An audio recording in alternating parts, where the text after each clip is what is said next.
welcome to this issue of the Wisdom of Whatcott. I'd like to share with you my thoughts on Canada's upcoming federal election.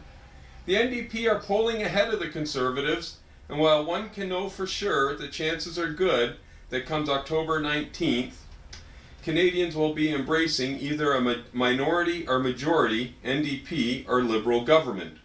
Personally, I am a Christian Heritage Party member, and if I were still living in Canada, I would vote for them. In the past, I was a Reform Party and a Canadian Alliance member, and I worked hard donating time and money to their election campaigns. When Preston Manning and Stockwell Day were their leaders, both of those men professed an evangelical Christian faith, and they came from what now seems like a different era, where they could be upfront with their beliefs about the sanctity of human life, the sanctity of the family, a commitment to economic and personal liberty, and indeed their parties seem to have a place for Christians like me. To be honest, the Conservative Party of Canada under Harper does not look like a place where pro-life Christians are welcome. Harper has been candid and consistent that he would not support any legislation offering protection to unborn children. Stephen Harper also showed his complete lack of loyalty towards Christians who faithfully served him when he expelled Pastor Larry Spencer from his caucus for the crime of honestly answering a question put to him by a Vancouver Sun reporter that was not sufficiently pro-homosexual for the national media's liking. When the media predictably made noise that Pastor Spencer's response to their question was quote-unquote homophobic, the Pastor Spencer said he believed homosexuality was wrong. Harper, with very little due process, expelled Pastor Spencer from the Conservative Party. For those who believe Harper is the one to vote for the good of the economy, it is worth noting, under Harper's watch, the national debt ballooned from $482 billion to more than $615 billion today. For certain, Harper was pressured to do this by a vocal left-wing opposition and a biased media that convinced a large segment of the population in 2009 that the country was going into a depression if Harper didn't borrow billions of dollars and open up the taps of stimulus, so-called. While one can sympathize with Harper that deficit spending was not his preferred mode of operation, still, that is the problem with Stephen Harper. He is a pragmatist, and whatever his personal values are, he routinely sets them aside when under pressure from the left, and therefore in practical terms, the left has ruled Canada for the past 10 years. Finally, I would like to note that while Christians rightly worry about the threat to religious liberty, property rights, conscience rights, and economic freedom that both frontrunners Thomas Mulcair and Justin Trudeau pose, it was Harper's Conservative government that came up with Bill C-30, a bill that would have allowed police to read and listen to Canadians' private communications without a warrant. We have also seen the Whatcott decision become the law of the land under Stephen Harper's watch. This Supreme Court decision stipulates that Canadians who speak out on politically incorrect topics such as race, sexual preference, or national origin can be prosecuted by human rights tribunals and found guilty of so-called hate speech. Now, hate speech is an Orwellian term used to silence virtually all speech that does not conform to the left's multicultural and homosexual agendas. Thanks to the Whatcott ruling, to secure a conviction for hate speech, no evidence needs to be presented by the prosecution that the speech being prosecuted was caused harm to anyone. And conversely, the defendant has no right to use either truthfulness of their statements nor their intent as defenses. Prime Minister Stephen Harper should have used the notwithstanding clause to void this fundamentally dishonest and freedom-suppressing ruling, and he should have affirmed that Canadians have the right to engage in truthful speech. But Harper won't take such a principled or unpopular stand. 10 years worth of watching the Conservative Party under Stephen Harper leaves me with a definite conviction that the time has come for Christians who care about such politically incorrect concepts as standing for truth and liberty to leave this party once and for all and let it fall from power. The argument that voting for a smaller conservative party, like the Christian Heritage Party, that actually holds consistently to biblical and fiscally sound principles is somehow a wasted vote is spurious. What is a wasted vote is voting for a so-called conservative party that deficit spends, increases the size of the state apparatus spying on their own citizens, and one that absolutely refuses to stand for natural marriage, sanctity of life, or any other traditionally conservative principle. The truth is, if you have a conservative party that consistently bends to the pressure of a hostile leftist media and opposition, you might as well just give the job to actual leftists who are at least going to govern according to their principles. Of course, the Conservatives losing this election will not bring a better alternative in the short term. The NDP leader Thomas Mulcair is on record as saying the Christian position on homosexuality is illegal, and he went so far as to bash a Christian aid group 2 years ago that was working to feed starving refugees. Mulcair wanted the Christian aid group banned from participating in any government-sponsored development project solely because the group would not embrace the homosexual lifestyle. We also know from past provincial experiences the federal NDP will actively work to suppress all public displays of Christianity that fail to conform with their socialist agenda.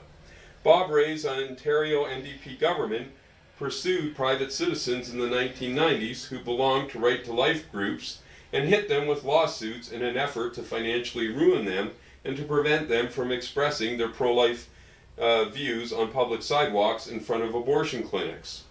As a result of an Ontario NDP-initiated injunction, a pro-life grandmother named Linda Gibbons languished in jail for almost 2 decades for peacefully speaking out for the unborn on a public sidewalk in front of a Toronto abortuary. I too have a personal connection with the Ontario NDP government of the time. I prayed and peacefully stood on a Toronto public sidewalk outside of the Scott Abortuary in 1994, and for this crime, so-called, NDP Attorney General Marion Boyd sent a special prosecutor to handle my case, and they pursued the maximum sentence of 6 months in prison for my peacefully standing on a public sidewalk in violation of their tyrannical injunction. I remember vividly the Ontario NDP pushing for the killing of children and the promotion of homosexuality, and they did it with a zeal that was unmatched by any other political party at the time. In the process, they also became zealous persecutors of pro-life Christians. Likewise, the British Columbia NDP under Mike Harcourt and Glenn Clark similarly behaved in a lawless and tyrannical fashion. They vigorously prosecuted peaceful pro-life demonstrators and jailed them during their reign in the 1990s. Paradoxically, when pro-abortion protesters assaulted pro-life students and destroyed their property while they were on the University of British Columbia campus, the NDP Attorney General General Ujjal Dosanjh refused to help the pro-life victims. In fact, Dosanjh intervened on behalf of those who committed the assault, telling the media that prosecuting the pro-abortion thugs would not be in the public interest.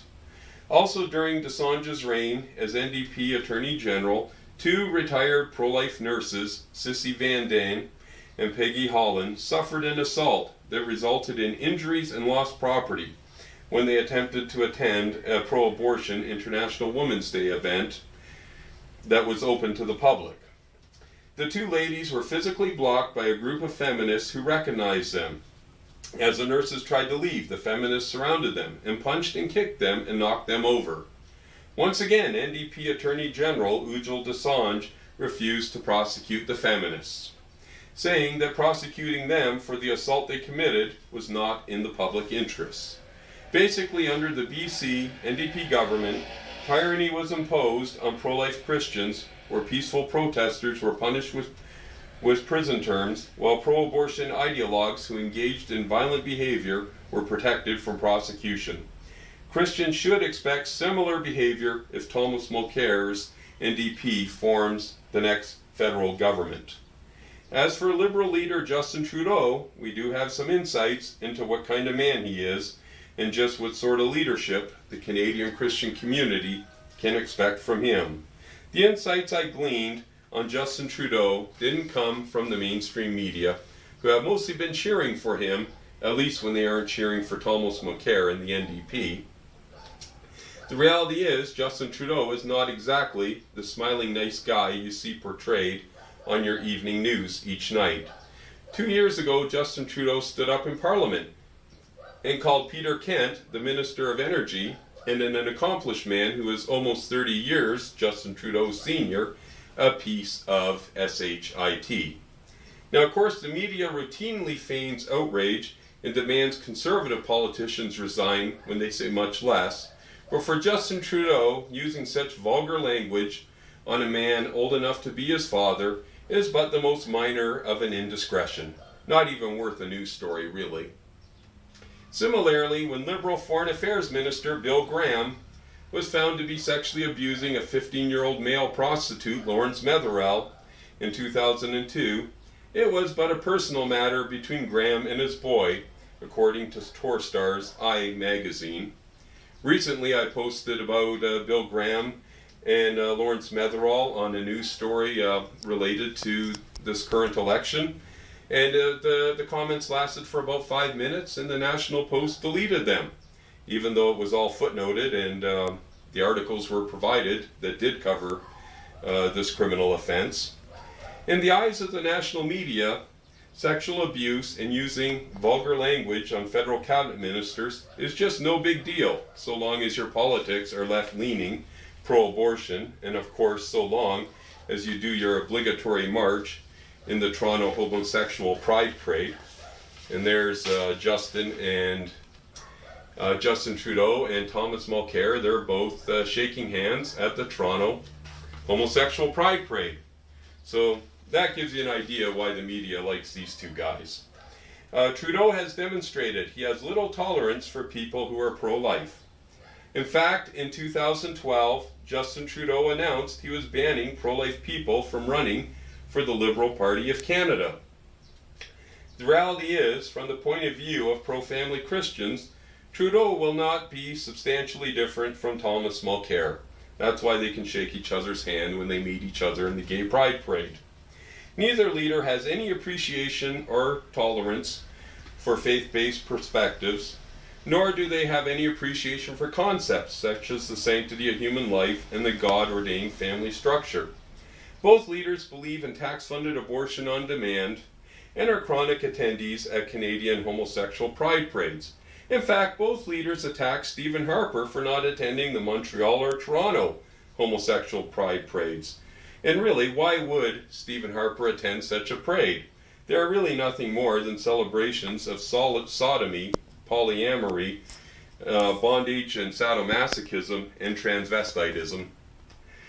If either of these men form the next government, Christians in Canada will have to brace for an erosion of their civil liberties on a scale they have never seen before.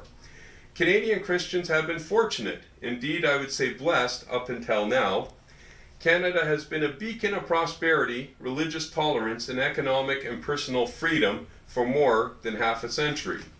However, that is changing, and Canadian Christians will have to adjust to a new economic and political reality as social governments recklessly mortgage their country's future and as professions both inside and outside of the government increasingly close their doors to those Christians who wish to be faithful to God. Under Harper's watch, and even before him, crown corporations such as the CBC and universities across the nation have quietly excluded open Christians from tenureship or management positions. The general attitude in media, academia, and the government, and even many big corporations such as the Bank of Montreal and TD Canada Trust, is homosexuals are to be welcomed out of the closet no matter who gets offended. And Christians are to be in the closet, or even better yet, not around at all in the workplace, no matter how inoffensive they try to be. In closing, the trends of job discrimination, economic marginalization, and prosecution by government organs of Christians has been problematic under the Harper Conservatives. The state persecution and accompanying economic and political marginalizations of Christians will accelerate under a Thomas Mulcair or Justin Trudeau government. Believers will now have to show a little more fortitude and pick up a heavier cross if they wish to truly follow their Lord and Savior, Jesus Christ. And I will close with this scripture. Then Jesus told his disciples, "If anyone would come after me, let him deny himself and take up his cross and follow me. For whoever would save his life will lose it, but whoever loses his life for my sake will find it."